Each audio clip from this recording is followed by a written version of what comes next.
Introducing Growth Guarantee Homes from MP Developers. Trust forever. Welcome to political lab. தமிழக அரசியல் சூழல்ல சட்டமன்ற விவாதங்கள் தான் பேசுபொருளாக மாறி இருக்கு. ஒவ்வொருத்தருடைய வீடுகள்லையும் ஒவ்வொருத்தருடைய ஃபோன்லையும் வந்து சட்டமன்ற விவாதத்தை தான் ஆர்வமாக பார்க்குறாங்க. எல்லாரும் அரசியலை உற்று நோக்குறாங்கங்கிற அடிப்படையில் இதை வந்து பாசிட்டிவாக பார்க்கப்படுது. இன்னொரு பக்கம் இதையெல்லாம் தாண்டி இந்த சட்டப்பேரவை விவாதத்தில் எல்லா கட்சிகளும் ஆக்கப்பூர்வமான ஒரு விவாதங்களை முன்வைக்கிறாங்களா, சரியாக செயல்படுறாங்களா அப்படின்ற ஒரு கேள்வியும் இருந்திருக்கு. இன்றைக்கி நம்ம அது குறித்து தான் விவாதிக்க போகிறோம். வணக்கம். வணக்கம் ப்ரோ. முதல்ல இந்த விஷயத்த தொடங்குறதுக்கு முன்னாடி இந்த இப்படியான ஒரு டிபேட் உருவாகிறதுக்கு இப்போ எல்லாரும் பார்க்கறதுக்கு மிக முக்கியமான காரணம் இந்த சட்டமன்றம் முழுமையாக ஒளிபரப்பு செய்யப்படுறது தான். இப்போ அந்த விஷயத்துல தாவேக அரசை பாராட்டிடலாம். அதற்கடுத்து சட்டமன்றத்தை கவனிக்கக்கூடிய ஒரு பொருளாக மாற்றினதுல மிக முக்கியமான பங்கு சபாநாயகர் ஜேசிடி பிரபாகர் அவர்களுக்கு இருக்கு. ஏன்னா எல்லாருக்கும் சம வாய்ப்புகளை வழங்குறாரு, ஒரு நடுநிலையா செயல்படுறாரு, ஆளுங்கட்சிக்கு மட்டும் ஆதரவா செயல்படுறது இல்லை, அமைச்சர்களை கூட உட்காருங்க அப்படின்னு சொல்றாரு. அவங்க சொல்லக்கூடிய கருத்துக்களை கூட வந்து அவை குறிப்பிலேருந்து நீக்கிடுவேன் அப்படின்னு சொல்றாரு. சிஎம் புகழ்ந்தா கூட நீங்க என்ன நோக்கத்தோட பேசுறீங்க அப்படின்னு எனக்கு தெரியும், அதெல்லாம் தேவையில்லை, என்ன பொருள் குறித்து இங்க பேசுறாங்களோ அதற்கான பதிலை மட்டும், அது குறித்த விவாதங்களை மட்டும் நீங்க இங்க முன்வைங்கன்ற அளவுக்கு ஒரு நேர்மையான ஒரு கூடுமான வரைக்கும் அப்படின்னு சொல்லலாம், கூடுமான வரைக்கும் அவரால் வந்து ஒரு சபையா நேர்மையா சமநிலையா நடத்திட்டு போறாரு அப்படின்ற ஒரு கருத்துக்கள் முன்வைக்கப்படுது. அவருடைய பங்களிப்புல இருந்தே தொடங்கலாம் அப்படின்னு நினைக்கிறேன். ஆமா, நிச்சயமா நீங்க சொன்ன மாதிரி இதற்கு முன்பா நம்ம பார்த்தோம்னா, இப்ப நம்மளோட அனுபவத்துல இருந்து பார்த்தோம்னா அந்த காலகட்டத்துல இருந்து அவர் காளிமுத்து பார்த்திருக்கோம், தமிழ் குடிமகன் பார்த்திருக்கோம், அப்பாவை பார்த்திருக்கோம். ஆமா, நான் பொதுவா சட்டமன்றத்து குறித்து அந்த பேப்பர்ல படிக்கிறது அந்த மாதிரி பொதுவா அந்த ஃபாலோ பண்ற அப்படின்னு பார்த்தா ஜெயக்குமார், தனபால், இந்த மாதிரி பலரை வந்து நம்ம வந்து அவங்களோட சட்டமன்ற நடவடிக்கைகள் அவங்க எப்படி நடந்துக்கிறாங்க அப்படின்னு பார்க்கும்போது என்னன்னா ஒரு விஷயம் வந்து இருக்கு. என்னன்னா எல்லோருமே ஏதோ ஒரு வகையில அவங்க ஒரு கட்சிக்கு உட்பட்டு நடக்க வேண்டிய ஒரு சூழல் இருந்தது. ஜெயலலிதா அவர்கள் இருக்கும்போது அந்த கட்சிக்கு உட்பட்டு அப்படிதான் நடக்க வேண்டிய, எதிர்கட்சிகளுக்கு அதிக வாய்ப்புகள் வந்து கொடுக்க முடியாது, அந்த மாதிரியான விஷயங்கள்லாம் கூட இருந்த நம்ம பார்க்கிறோம். இன்னொரு பக்கம் நம்ம பார்த்தோம்னா நிறைய சட்டமன்ற தலைவர்கள் வந்து அவங்கள பத்தி அவங்கள கனெக்ட் பண்ணி இல்லை அவங்களே பதில் சொல்றது, அவங்க டாமினேட் பண்றதுன்னு அப்படியான விஷயங்களை நம்ம யாரும் நபர் குறிப்பிட வேண்டாம், அப்படியான விஷயங்களையுமே நம்ம பார்த்தோம். இல்ல ரெண்டுலையுமே இவர் வந்து அதை தாண்டி தான் இருக்காரு. ஜேசிடி பிரபாகர் கட்சிக்கு ஆளுங்கட்சிக்கு மட்டும்தான் இருக்கணும், கட்சிக்கு உட்பட்டு இருக்கணும், ஆளுங்கட்சிக்கு நிறைய வாய்ப்புகள் கொடுக்கணும், அப்படியும் இப்பதான் கொஞ்ச நாள் தான் நடந்திருக்கு. இது வரைக்கும் நம்ம பார்த்தோம்னா அந்த மாதிரியும் நடந்துக்கல. இன்னொன்னு, அவர் தான் எல்லாத்துக்கும் பதில் சொல்லணும் அப்படிங்கிற அந்த இடத்துக்குமே அவர் போகல. ஒருத்தரை சடனா ஸ்டாப் பண்றது, சடனா நீங்க நிறுத்துங்க, இவரே பதில் சொல்லிடுறது அப்படிங்கிற இடத்துக்குள்ளயுமே போகாம ஒரு சிறப்பா செயல்படுறாரு. இந்த ஒரு விஷயத்த நான் குறிப்பிடணும்னு ஆசைப்படுறேன். என்னன்னா இதற்கு கண்டிப்பா வந்து நீங்க வந்து தாவேகாவோட தலைவர் முதல்வர் விஜய், ஏன்னா அவர் சொல்லியிருக்கணும், நீங்க வந்து எதையுமே யோசிக்காதீங்க, நிறைய யங்ஸ்டர்ஸா இருக்காங்க, நம்ம ஆளுங்கட்சி, இந்த மாதிரிலாம் யோசிக்காதீங்க, நீங்க நியாயப்படி எப்படி நடந்துக்க முடியுமா அப்படி நடந்துக்குங்கன்னு கண்டிப்பா சொல்லியிருக்கணும்.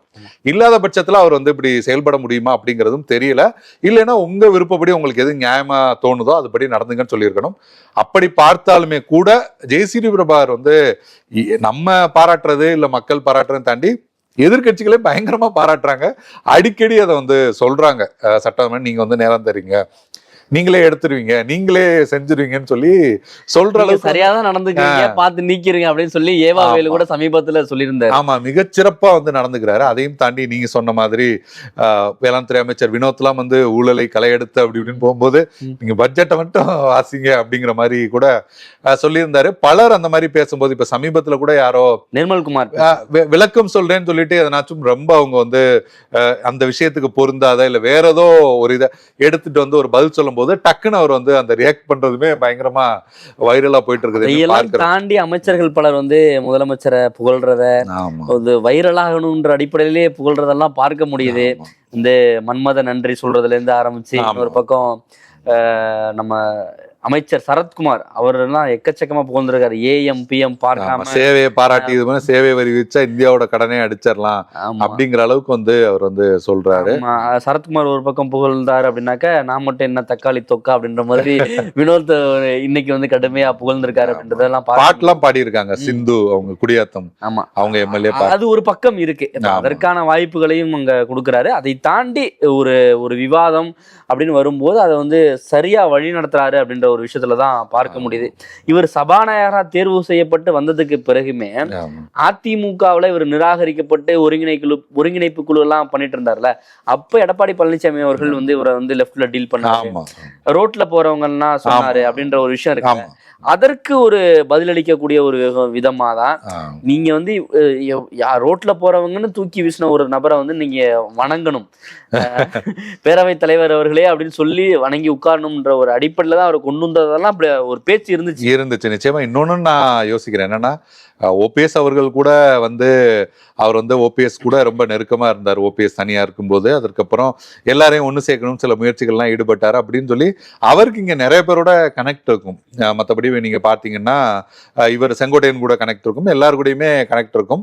அந்த அளவுக்கு அவருக்கு வந்து நீங்க சொன்ன மாதிரி எடப்பாடி பழனிசாமி வந்து அப்படி சொல்லியிருந்தாரு. இருந்தாலுமே கூட எல்லா வகையிலுமே கூட கொஞ்சம் ரொம்ப கரெக்டா நடந்துக்கிறது அப்படிங்கிறத பார்க்க முடியும். இன்னொன்னு நான் ரொம்ப முக்கியமா சொல்லணும்னு நினைக்கிறேன், எதிர்கட்சி தலைவருக்கு ஒரு நல்ல முக்கியத்துவம் கொடுத்து அவர் ஏதாவது பேச வர்றாருன்னா அவர் நீங்க பேசுங்க பரவாயில்ல அப்படிங்கிற மாதிரி ஒரு வாய்ப்புகள் கொடுக்கறது அப்படிங்கிறதையுமே பார்க்க முடியும். உதயநிதி அவர்கள் பேசும்போது மற்ற நபர்கள், மற்ற எம்எல்ஏக்கள், திமுக எம்எல்ஏக்கள் குறுக்கிட்டு அவங்க எழுந்துச்சு பேசினா கூட உங்க கட்சி தலைவருக்கு நீங்களே வந்து மதிப்பு கொடுக்க மாட்டீங்களா, அவர் பேசும்போது உங்களுக்கு என்ன வேலை, நீங்க உட்காருங்க அவரை பேச விடுங்க அப்படின்னு சொல்றாரு. அவருக்கு நான் வாய்ப்பு கொடுத்துருக்கேன்ல, அவர் பேசட்டும் அப்படின்ற ஒரு இடத்துக்கு வராரு. அதே மாதிரி இங்க இருக்கவங்களும் வந்து அதிகப்படியா பேசினாலோ அதிகப்படியா புகழ்ந்தாலோ அதை வந்து கட் டவுன் பண்ற ஒரு விஷயத்தையும் ஒரு பார்க்க முடியுது. இப்ப நான் உங்ககிட்ட கேட்கிறேன், ஒட்டுமொத்தமா இப்ப சபாநாயகரோட செயல்பாடு எல்லோருமே அதை வந்து பார்க்கிறாங்க. இப்போ ஒரு 10க்கு சபாநாயகருக்கான ஒரு மதிப்பெண் கொடுக்கலாம் அப்படின்னா நீங்க எவ்வளவு கொடுப்பீங்க? நம்ம இதுவரை சபாநாயகர்கள்லாம் வந்து மதிப்பெண் கொடுத்து பழக்கம் இல்லை, அதனால ஒரு ரஃபா மனசுல தோணுன ஒரு விஷயங்கள் சொல்றேன். ஒரு 10க்கு 8 மதிப்பெண் கொடுக்கலாம் அப்படின்றத நீங்க எவ்வளவு? எனக்குமே அதுதான் தோணுச்சு. எனக்குமே ஒரு 8 மதிப்பெண் கொடுக்கலாம். கண்டிப்பா பேசி வச்சுட்டுலாம் சொல்லல, 8 அப்படி எனக்குமே நிஜமாவே அப்படிதான் தோணுச்சா. ஒரு விமர்சனமா அவர் மேல எதுவும் இல்ல, ஆனா இப்பதான் வந்திருக்காரு, இப்பதான் இனி வரும் காலங்கள்ல எப்படி மாறப்போகுது அப்படிங்கறதெல்லாம் தெரியல. ஏன்னா நான் ரொம்ப சிறப்பா பார்க்கிற விஷயம் என்னன்னா, நிறைய அமைச்சர்கள் வந்து பொருத்தமில்லாத விஷயத்த பேசும்போதோ இல்ல வந்து எதிர்கட்சி வந்து ஒரு மாதிரி விமர்சன ரீதியா காயப்படுத்துற மாதிரியான விமர்சனங்கள் பண்ணும்போது அது அவை குறிப்புல இருந்து நீக்கிற விஷயங்களே நம்ம வந்து இந்த ஆட்சி அமைஞ்ச பிறகு நிறைய விமர்சனங்கள்லாம் வந்துச்சு. சட்டமன்றத்துல வந்து இவங்க எப்படி பேச போறாங்கன்னு பாருங்க. ஒரு பக்கம் திமுக வந்து பயங்கரமான ஒரு எதிர்கட்சி, இப்ப கேள்விகளால துளைச்சு எடுக்க போறாங்க அப்படின்ற மாதிரியான ஒரு சூழல்லாம் இருக்கும்போது தாவேகா எம்எல்ஏக்கள் வந்து ஃப்ரெஷர்ஸா இருக்காங்க, அவங்க வந்து எப்படி வந்து பேச போறாங்க அப்படின்ற ஒரு கருத்துக்கள்லாம் இருந்துச்சு. அதை தாண்டி அவங்களும் ஏதோ ஒன்று ப்ரிப்பேர் பண்ணிட்டு வர்றாங்க. முதலமைச்சர் வந்து புகழணுன்ற சில விஷயங்கள்லாம் பண்றாங்க.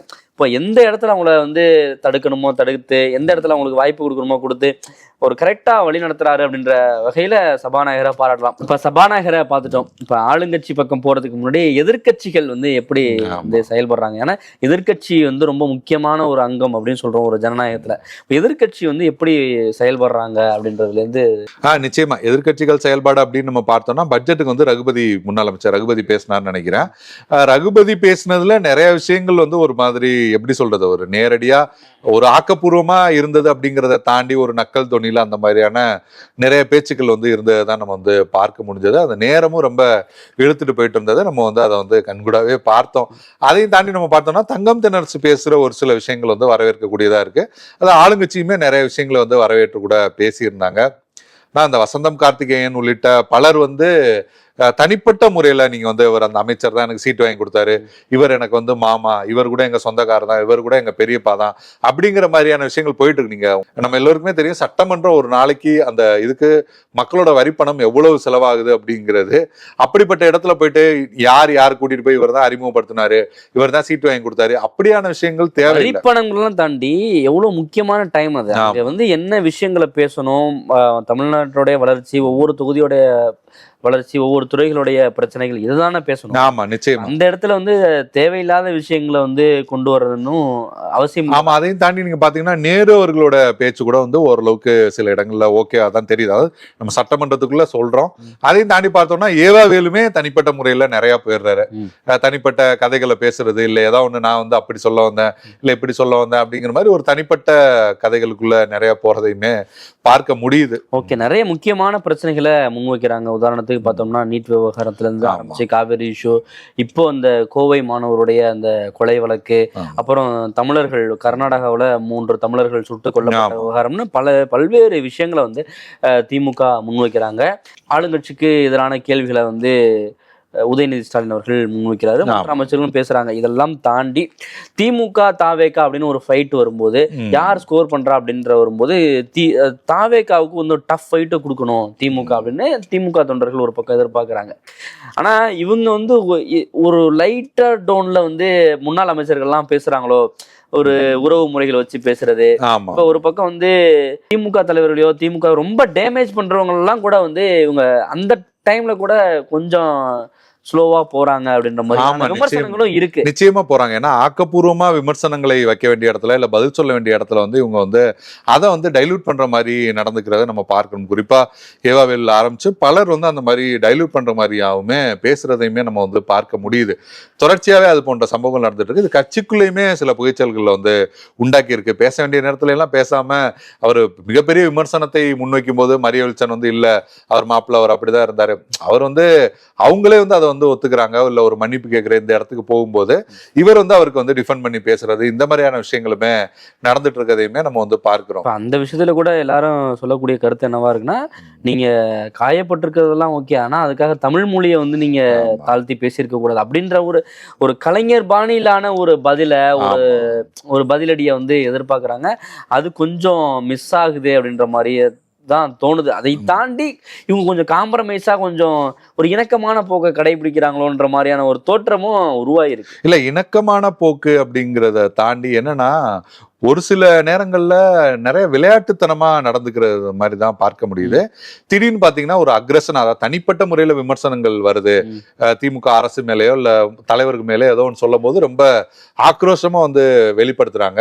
அதையும் தாண்டி நீங்க பாத்தீங்கன்னா சில மற்ற நேரத்துல பாத்தீங்கன்னா ரொம்ப ஒரு மாதிரி விளையாட்டுத்தனமா நகைச்சுவையா பேசுறது, கேலி கிண்டலுமா பேசுறது அப்படிதான் இருக்கே தவிர பெரும்பாலான நேரங்கள் எதிர்கட்சி வந்து ஒரு ஆக்கப்பூர்வமா பேசுறாங்களா அப்படின்னு பார்த்தோம்னா ஒரு சிலர் தான் அப்படி பேசுறதுதான் பார்க்க முடியுது. பெரும்பாலானவர்கள் பேசுறாங்க, அதுக்கு பதில் சொல்றாங்க, அதை அங்கங்க வராங்க, ஆனா எப்பயாவதுதான் அந்த இடத்துக்கு வராங்க, என்ன பேசணுமோ அந்த இடத்துக்கு அப்படி சுத்தி கித்தி போயிட்டு வராங்க. அப்படியான கொஞ்சம் சொதப்பல்கள்லாம் இருக்குதான் செய்யுது. இப்ப எதிர்கட்சி அப்படின்னு பார்க்கும்போது பிரதான எதிர்கட்சியான திமுக என்னென்ன விஷயங்கள் பேசணுமோ அதெல்லாம் வந்து கொண்டு வராங்க, கவன ஈர்ப்பு தீர்மானத்துல கொண்டு வராங்க, பேசுறாங்க, தரவுகளோட உதயநிதி ஸ்டாலின் அவர்கள் பேசுறாரு அப்படின்றத பார்த்தாலும் கூட அதை தாண்டி தேமுதிக பாமக வந்து பயங்கரமா ஸ்கோர் பண்றாங்க. வந்து பிரேமலதா விஜயகாந்தா இருக்கட்டும், இன்னொரு பக்கம் சௌமியா அன்புமணி, 2 லேடிஸும் வந்து பிரிச்சு எடுக்கிறாங்க அப்படின்றதான் பார்க்க முடியுது. அவங்களுக்கு வந்து பொதுமக்கள் மத்தியிலும் வந்து நல்லா பேசுறாங்கப்பா, இப்படியான ஒரு எம்எல்ஏ வந்து நம்ம தவற விட்டோன்ற அளவுக்கு தான் அவங்களுடைய பெர்ஃபார்மன்ஸ் இருக்கு. ஆமா, இதுல வந்து 2 பேருக்குமே முதல் முறை. ஆமா, 2 பேருக்குமே முதல் முறை தான் நிச்சயமா. இதுல என்னன்னா பிரேமலதா அவர்கள் பேசுறது அப்படின்னு நம்ம பார்க்கும்போது ஒரு பொலிட்டிக்கலாவோ இல்ல ரொம்ப வந்து ஒரு மாதிரி ஒரு புள்ளி விவரங்களோட அப்படி இல்லாம ஒரு தனிப்பட்ட முறையில இதை நம்ம அப்படி பண்ணோம், கேப்டன் விஜயகாந்த் எப்படி பேசுவாங்க, அவங்களுக்கு தண்ணி கொடுங்க, இவங்களை வந்து நிக்க விடாதீங்க, கேமராமேன்களுக்கு எல்லாருக்குமே நன்றி அப்படின்ற மாதிரி ஒரு பெரிய தரவுகள் புள்ளி விவரங்கள் இல்ல தமிழ்நாட்டு உரிமைகளுக்காக ரொம்ப டெப்தா பேசுறது அப்படிங்கிற பேச்சு இல்ல. ஆனா ஒரு மாதிரி ஆளுமையா அவங்க வந்து பேசுறாங்க, இருக்கு மக்களோட கனெக்ட் ஆகுற மாதிரியான விஷயங்கள். உதாரணத்துக்கு நீங்க கர்நாடகா போயிட்டு வாங்க, பெங்களூர் போயிட்டு வாங்க, உங்களை வந்து யார் வந்து கேட்க முடியும், நாங்க இருக்கோம், உங்களை வந்து அப்படிதான் அவமானப்பட விட மாட்டேன்ற பேசுறதா இருக்கட்டும், இந்த கேமராமேனுக்கு வந்து அவங்களுக்கான ரெஸ்ட் கொடுக்கணும் அப்படின்றதுல ஆரம்பிச்சு தண்ணி பாட்டில் வைக்கணும் அப்படின்னு பல விஷயங்கள் வந்து கனெக்ட் ஆகிற மாதிரி இருக்குல்ல. இன்னொன்னு இதுல இன்னொரு விஷயம் என்னன்னா, பிரேமலதா இதற்கு முன்பாக தேர்தல் பிரச்சாரங்கள்ல நம்ம நிறைய வந்து பார்த்திருக்கோம். சௌமியா அன்புமணியுமே நிறைய போயிருந்தாலுமே கூட அது பெரிய அளவுல வந்து ஒரு கவனத்துக்கு வந்ததில்லை. ஆனா இந்த முறை சட்டமன்றத்துக்குள்ள அவங்க பேசுறது அப்படிங்கிறது வந்து பெரிய அளவுல வந்து அந்த கவனம் வந்து கிடைச்சிருக்கு. பிஎம்கே இவ்வளவு வருஷமா செஞ்சுட்டு இருந்த பல விஷயங்கள் கூட சௌமியா அன்புமணி மூலமா பலர் தெரிஞ்சுக்கிறதுக்கு, கட்சி தாண்டி இது வரைக்கும் பிஎம்கே விமர்சனம் பண்ணவங்க கூட பலர் வந்து பாராட்டுறது அப்படிங்கிறதையுமே நம்ம வந்து பார்க்க முடியும். பிஎம்கேவோட அந்த புள்ளி விவரம் அப்படின்றது எல்லாரோடையும் பரவலா பேசப்படும். அவங்களுக்கு பெரிய டீமே இருக்காங்க. எந்த ஒரு இஷ்யூவா இருந்தாலும் புள்ளி விவரத்தோட மருத்துவர் ராமதாஸ் அவர்கள் அறிக்கை வெளியிடுவார். அவருடைய அறிக்கை வந்து இன்றளவும் வந்து பேசப்படக்கூடிய ஒரு விஷயமா இருக்கு. அதற்கு அடுத்து அன்புமணி ராமதாஸ் அவர்களும் வந்து அறிக்கை வந்து டேட்டாவோட பேசக்கூடிய ஒரு நபரா தான் இருக்காரு. அதை வந்து சட்டமன்றத்துல ரெப்ரசென்ட் பண்றது இருக்குல்ல, அதை ரொம்ப கிளியராவே அவங்க பண்றாங்க அப்படின்ற ஒரு விஷயம் இருக்குல்ல.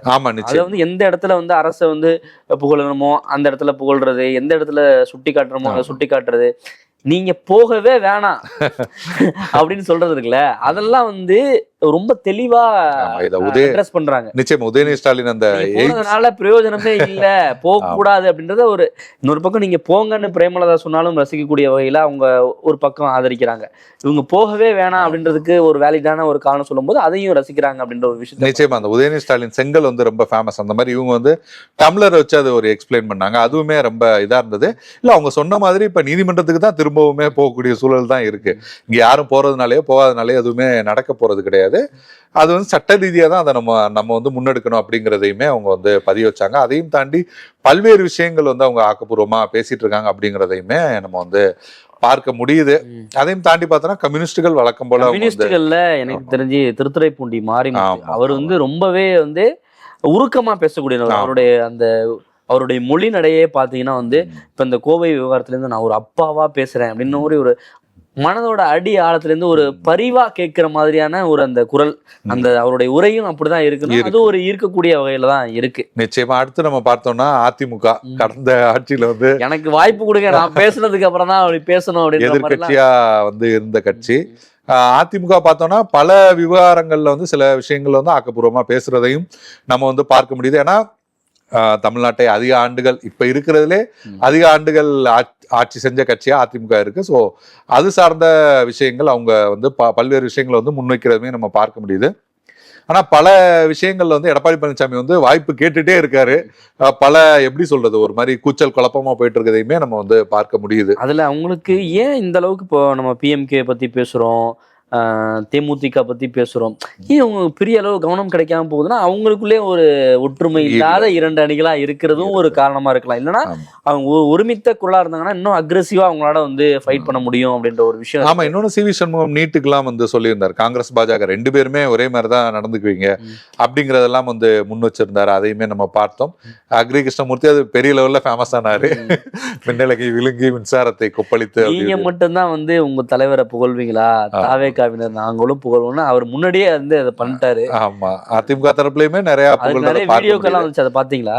பார்த்தேன். எடப்பாடி பழனிசாமி அவர்கள் மின்னல விழுங்கி நெருப்ப கொப்பளிக்கல. இதை தாண்டி இன்னொரு முக்கியமான விஷயம் நான் சொல்லணும்னு ஆசைப்படுறேன். என்னன்னா திமுகவினர் சட்டமன்றத்துல வந்து அவங்க தலைவர்களை புகழ்றதுன்றது நம்ம அதுவுமே இருக்கு, நம்ம இல்லைன்னு சொல்ல முடியாது. ஆனா இப்ப டிவிக்கே வந்து முதல்வர் விஜய் புகழ்றாங்கல்ல ஒரு ஸ்டைல்ல தனிப்பட்ட முறையில, இது வந்து அதிமுகல இருந்து கத்துக்கிட்டதுதான். கடந்த காலத்துல வந்து ஜெயலலிதா எம்ஜிஆர் இந்த மாதிரியான காலம், குறிப்பா ஜெயலலிதா காலகட்டத்தில் புதிய அதிமுக சொல்லிட்டாங்கல்ல, அப்புறம் என்ன இதுவும் தான் சேர்த்துக்க வேண்டியது இல்ல. அது வந்து அவங்க வந்து அங்க இருந்து கத்துக்கிட்டதுதான்.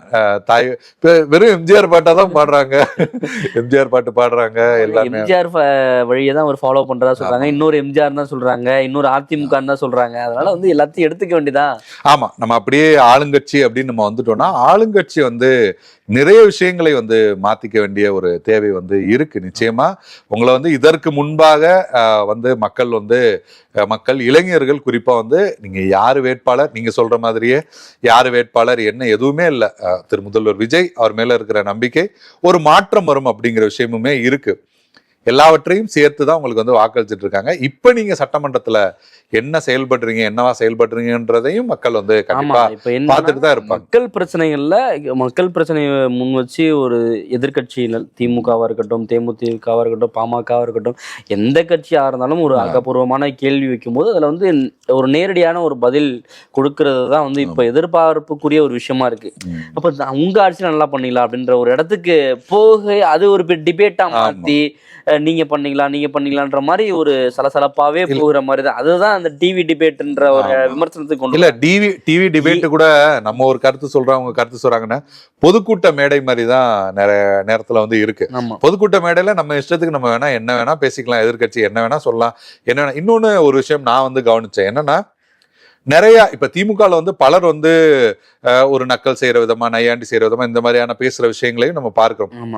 ஆனா ஒரு சிலர் ஆக்கப்பூர்வமான கருத்துக்களையுமே பதிவு பண்ண, குறிப்பா ஐ பெரியசாமி பேசும்போது சொல்றாரு, நீங்க கலைஞர் பேரை மாத்துறீங்க, ஓகே, அண்ணா பேரை எதுக்கு மாத்துறீங்க? அண்ணா எங்களுக்கு உங்களுக்கு ஏன் தமிழ்நாட்டுக்கே பேர் வச்சவர், அண்ணா எல்லாருக்குமே பொதுவானவர், அண்ணா பேரை ஏன் மாத்துறீங்க அப்படின்னு அவர் புள்ளி விவரங்களோட நிறைய விஷயங்கள் பேசிட்டு வர. ஆனா இந்த மாதிரி புள்ளி விவரங்களோட தரவுகளோட பேசுற எல்லாமே எங்க போய் முடியுதுன்னு பார்த்தோம்னா இந்த பக்கம் இருந்து நீங்க வந்து உங்க துறையில என்ன ஊழல் செஞ்சீங்கன்னு தெரியாதா, நீங்க வந்து என்ன பண்ணீங்கன்னு தெரியாதா அப்படிங்கிற இடத்துக்கு அங்க போயிடுறாங்க. அதுதான் அது ஒரு ரிவெஞ்ச் எடுக்கக்கூடிய இடமா அதை பயன்படுத்த வேண்டாம் அப்படின்றதுதான். இப்ப என்னன்னா யாரு கேள்வி கேட்டாலும் சம்பந்தப்பட்ட துறை அமைச்சர்கள் எந்திரிச்சு பதில் சொல்றது இல்ல அப்படின்ற ஒரு குற்றச்சாட்டும் முன்வைக்க. ரஞ்சித் குறிப்பா அவரை வந்து சொல்லணும், வனத்துறை அமைச்சர். அவர் வந்து அவரே எந்திரிச்சு பதில் சொல்லிக்கிட்டே அமைச்சர் சபாநாயகர் வந்து எவ்வளவு வந்து உட்கார சொல்லிட்டாரு.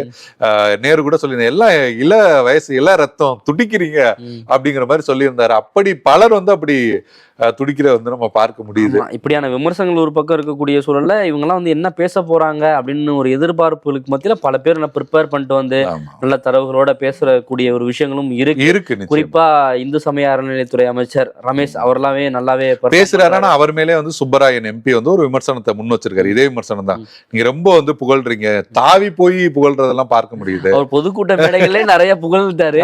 இருந்தாலும் சட்டமன்றத்தை ஒரு வாய்ப்பா பயன்படுத்தி தாவி போய் வந்து புகழ்றாரு, ரொம்ப டேஞ்சர் அப்படிங்கிற மாதிரி அந்த கூட்டணி கட்சியில இருக்கவங்களே எம்பிக்களே விமர்சிக்கிறது. முக்கியமான ஒரு விஷயம் சொன்னீங்க, ஜேசிடி பிரபாகர் அவர்கள் நேர்மையா ஒரு நடுநிலையா செயல்படுறாரு அப்படின்னா அதுக்கு முதலமைச்சர் வந்து ஒரு அனுமதி கொடுக்காம அதை செயல்படுறதுக்கான வாய்ப்புகள் குறைவு.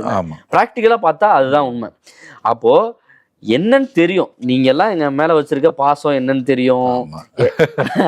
அதனாலதான் உங்களை வந்து எம்எல்ஏ சீட்டு கொடுத்து அமைச்சராக்கி இங்க உட்காந்து உட்கார வச்சிருக்காரு அப்படின்ற ஒரு விஷயம் எல்லாம் இருக்கு.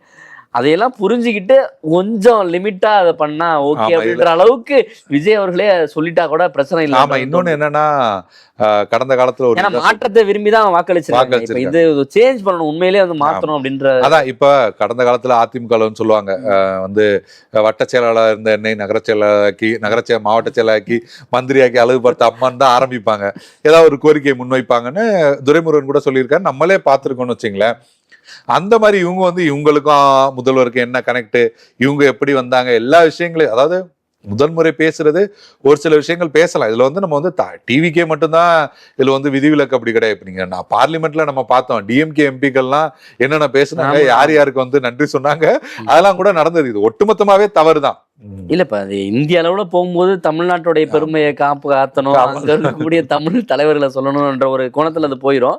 இங்க பார்க்கும்போது தமிழ்ல தலைவர்கள் சொல்லலாம், வீட்டுல இருக்கிற உறுப்பினர்கள் ஆரம்பிச்சு எல்லாருக்கும் சொல்லணும். ஆமா, அந்த ஒரு சிக்கல் இருக்குதான் செய்யுது. அதை தாண்டி இப்ப நம்ம பேசணும், பல பேர் நினைக்கலாம் இப்ப வந்து என்னன்னா விஜய் அவர்கள் சொல்லக்கூடாது அந்த உறுப்பினர்களுக்கு அப்படின்னு சொல்லும் போது விஜய் அவர்கள் தான் ஆரம்பிச்சு வச்சாரு அந்த செய்கை. அங்கிருந்து அவருமே சில சேஞ்சஸ் நிச்சயமா பண்ணணும் அப்படின்ற ஒரு மாற்றிக்கொள்ள வேண்டிய தேவை இருக்கு. இன்னமுமே பார்த்தோம்னா இன்னமுமே இப்ப ஊழல் போன்ற புகார்களோ இல்ல துறை சார்ந்து இருக்க விஷயங்களோ அதுக்கான தரவுகள் இருந்து அதை வெளியிடணும்னா அதை வெளியிடலாம், இல்லைன்னா அதை வந்து எப்ப வெளியிடணுமோ அப்ப சொல்லிக்கலாம். எல்லாம் எங்க கிட்ட இருக்கு, எல்லாம் டேபிள்ல இருக்கு. எப்ப வெளியிடணுமோ அப்ப வெளியிடணும். வெளியிட வேண்டியதானே, இருக்குன்னா வெளியிட வேண்டியதானே. ஆமா, அது ஏன் கூட அதை பத்தி பேச வேணாம்னு நினைச்சேன். ஏன் நினைச்சீங்க?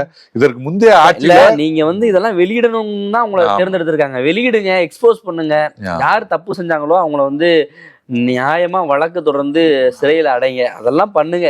அததான் சொல்றேன்னு சஸ்பென்ஸ் வச்சுக்கிட்டு அதை ஒரு டயலாக்கா பேசிக்கிட்டே இருக்கிறது. இதை இப்ப பேச வேணாம்னு நினைச்சோம், அப்ப பேச வேணாம்னு நினைச்சோம், 3 துறை இருக்கு, இந்த மாதிரியான விஷயங்கள் வந்து தேவையில்லை. அது மீண்டுமே இந்த பக்கம் இருந்து சத்தம் வருது. அதுக்கப்புறம் நேரு வந்து ஒரு விஷயம் சொல்லியிருந்தாரு, மத்த யாரு பேசினாலும் கரெக்டா பேசுறாங்க, நிர்மல்குமார் அவர் பேசினாதான் ரொம்ப இந்த பக்கம் இருந்து சத்தம் வருது, அவர் தான் கொஞ்சம் விசித்திரமா கொஞ்சம் குதர்க்கமா பேசுறாரு அப்படிங்கிற மாதிரியான குற்றச்சாட்டுகளையுமே முன் வச்சு. சட்டமன்ற விவாதங்கள் குறித்து நிறைய விஷயங்கள் பேசணும், நிறைய சுவாரஸ்யங்கள் இருக்கு, நிறைய கட்சிகள் வந்து இருக்காங்க. இன்னொரு பக்கம் காங்கிரஸ், விசிக அவங்களுடைய பெர்ஃபார்மன்ஸ் எல்லாம் இருக்கு. அதை இன்னொரு சந்தர்ப்பத்துல நம்ம வந்து விவாதிக்கலாம். இப்போ கரண்டா போயிட்டு இருக்குது பார்த்தோம்னா எம்எல்ஏக்களுக்கு கார் வழங்க சொல்லி மொடங்குறிச்சி எம்எல்ஏ சண்முகன் அவர் வந்து பின்னாடில இருந்து இனோவா காரா கேட்கறாங்க அப்படின்னு தான் பேசியிருக்காரு. அது கொஞ்சம் சுவாரஸ்யமா பார்க்கப்படுது. முதல்வர் விஜய் அவர்கள் அதை பார்த்து சிரிக்கிறத செஞ்சிருக்காரு. ஆமா, அதை விட தாண்டி நீங்க பாத்தீங்கன்னா எம்எல்ஏ காமராஜ் அவர் வந்து சொல்லியிருந்தார், அவர் வந்து என்னன்னா ஏற்கனவே என்கிட்ட 2 கார் இருக்கு, ஆனா அதையும் தாண்டி முதல்வர் கொடுக்குற கார்ல தான் நான் கெத்தா போவேன் அப்படின்னு சொல்லிட்டு அவரும் சட்டமன்ற ஆரம்பத்துல இருந்து எவ்வளவு புகழ முடியுமோ எப்படியாவது அமைச்சர் பதவி எனக்கு கொடுத்துருக்கப்பான்ற மாதிரி தான் டீல் பண்ணிட்டு இருக்காரு. முதல்வர் சந்தோஷம் அடைகிறாரோ இல்லையோ வெளியில டிடிவி தினகரன் காண்டா டிடிவி தினகரன் வந்து கண்டிப்பா காட்டாவாரு. இருந்தாலும் எவ்வளவு இருந்தாலும் நாங்க வந்து முதலமைச்சர் கொடுக்குற காரணம். ஆமா, இப்போ திமுக எம்எல்ஏக்கள் மட்டும் அதை பயன்படுத்தாம போறாங்க. ஆனா அதை பதிவு பண்றது இருக்குல்ல, ஆமா, அதை யாருக்காக பதிவு பண்றாரு? ஒரு பக்கம் வந்து முதலமைச்சர்கிட்ட வந்து அமைச்சர் பதவிக்காக பதிவு பண்றாரா, இன்னொரு பக்கம் வந்து டிடிவி தினகரனை வெறுப்பேற்றுறதுக்காக பதிவு பண்றாரா? அப்படி பல்வேறு கேள்விகள் இருக்கு அதுக்குள்ள. நிச்சயமா, ஏன்னா ஒரு எம்எல்ஏ இருந்ததுனால அவர் ஈஸியா தப்பிச்சிட்டாரு. ஆமா ஆமா, பல்வேறு சுவாரஸ்யங்கள் இருக்கு. இதெல்லாம் தாண்டி சட்டமன்றம் ரொம்ப ஆக்கப்பூர்வமா போகணும். நிறைய விமர்சனங்கள்லாம் வைக்கிறாங்க. இதெல்லாம் கவனத்துல எடுத்துக்கிட்டு மக்களுடைய பிரச்சனைகளை இதை வந்து ஒரு போட்டிக்களமா மட்டும் பார்க்காம ஆக்கப்பூர்வமா செயல்படுத்தணும் அப்படிங்கிறத எல்லாருடைய எதிர்பார்ப்பாக இருக்கு. இன்னொரு முறை வேறொரு டாபிக்ல சந்திக்கலாம். நன்றி. நன்றி.